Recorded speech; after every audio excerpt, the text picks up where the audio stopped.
الحمد لله وحده والصلاة والسلام على من لا نبي بعده وعلى آله وأصحابه ومن تبع هداه. Toujours dans la volonté de présenter de nouvelles rasaïl, de nouveaux auteurs, de nouvelles façons de penser, que l'on soit d'accord avec ceci à 100%, à 1% ou à 50%, que l'auteur, que l'on soit d'accord avec l'auteur de façon générale, mais pas avec une risala en particulier, ou que l'on ne soit pas en accord avec l'auteur, mais qu'une risala ou qu'un livre en particulier soit tout à fait bénéfique,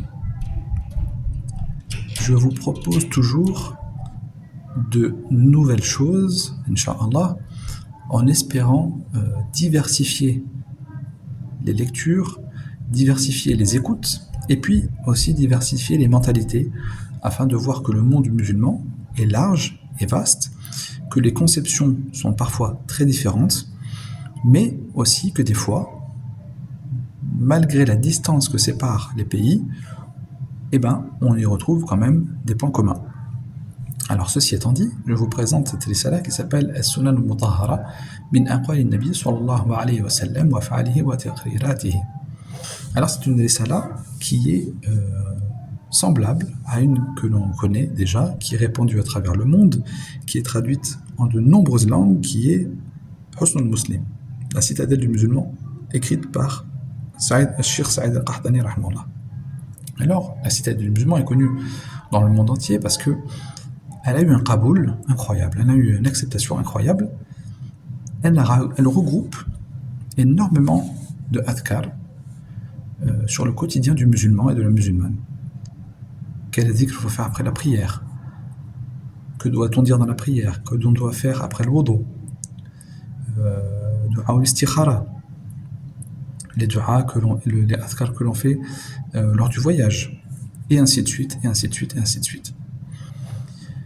Et puis cette risala s'est propagée à travers le monde, mais on a vu aussi d'autres choses un peu similaires apparaître, comme une risala dont j'ai oublié le nom, de Cheikh Khalid al-Mushaqih, qui regroupe les différents actes du prophète sallallahu alayhi wa sallam au cours de la journée, le matin, la journée, le soir, la nuit, que ce soit des adhkar ou des salawats. Et puis, dans le sous-continent indien, et plus particulièrement au Pakistan, une risala est apparue, et c'est celle-ci. Cette risala parle, comme son titre l'indique, des sunnan du prophète sallallahu alayhi wa sallam, mais au cours de sa journée. Alors, ça va développer sur les sunnan, qui est le jama' de sunnah. Ces sunnan qui sont lorsque l'on mange, lorsque l'on boit, la façon de se comporter avec les gens, avec les vieux, avec les jeunes, comment l'homme doit se comporter avec sa femme, quand on va à la mosquée, comment il est bien d'y aller. Toutes ces choses-là, les dhikr à faire, les adhkar à faire. En fait, en somme, la vie d'un musulman au quotidien.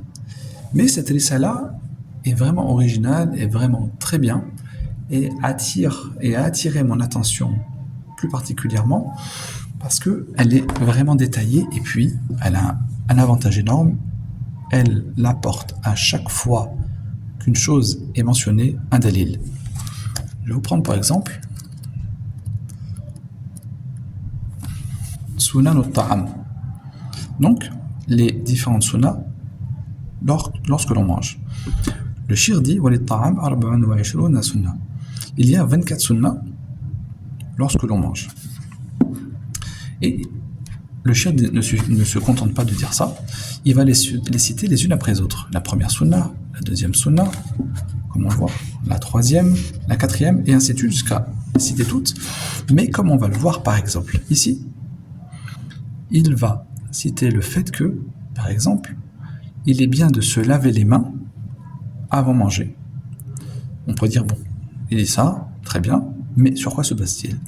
Il se base sur le fait que Salman al-Farisi, radiyallahu anhu, a dit que le messager d'Allah sallallahu alayhi wa sallam a dit la baraka, donc la bénédiction de la nourriture, se trouve dans le wudu que l'on fait avant et après avoir mangé.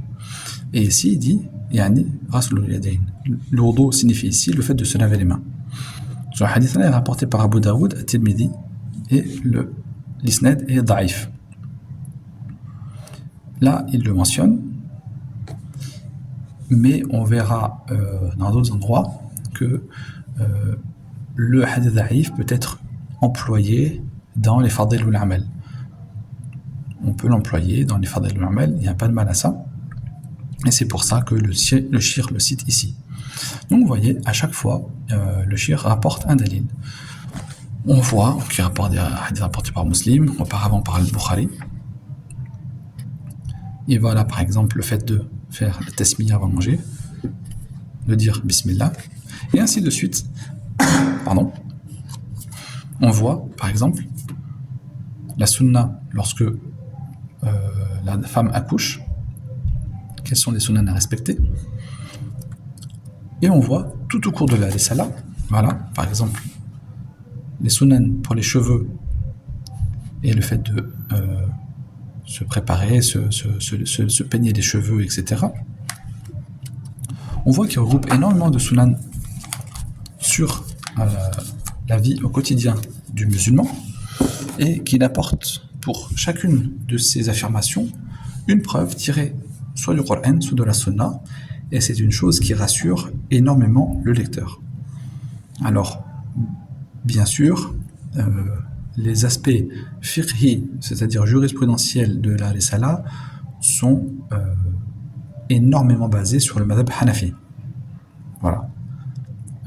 Pour exemple, il va dire que la niyya et la tasmiya sont deux choses sunna pour al-wudu. En effet, dans le madhab hanafi, il n'y a pas besoin de niyya, il n'y a pas besoin de tasmiya pour avoir al-wudu. Certains pourront nous dire que fait-on de innamal a'malu binniyat, ou binniyat dans une version, qui a été malheureusement traduit régulièrement par les actes ne valent que par les intentions.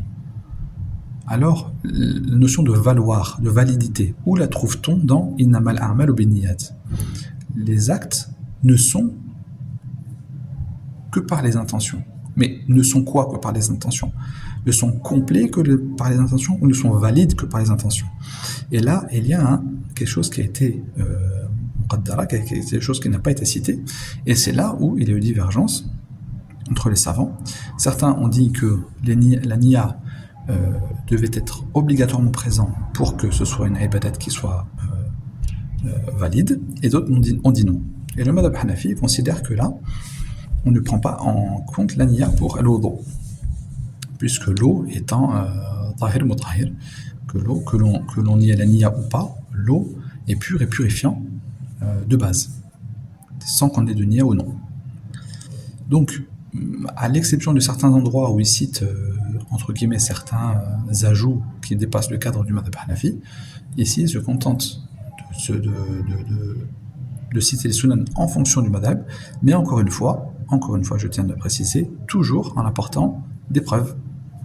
Et ça nous permet, encore une fois, de nous élargir l'esprit et de comprendre que les divergences existent et qu'il n'y a pas une seule référence qui a toutes les preuves et que les autres n'en ont pas. هذا والله أعلم وصلى الله وسلم على نبينا محمد. معنا نهج حياة جئنا تبصرة عن كل ضلال أعددنا بضع رسالات تحمل نورا للأجيال معنا نهج حياة جئنا تبصرة عن كل ضلال أعددنا بضع رسالات تحمل نورا للأجيال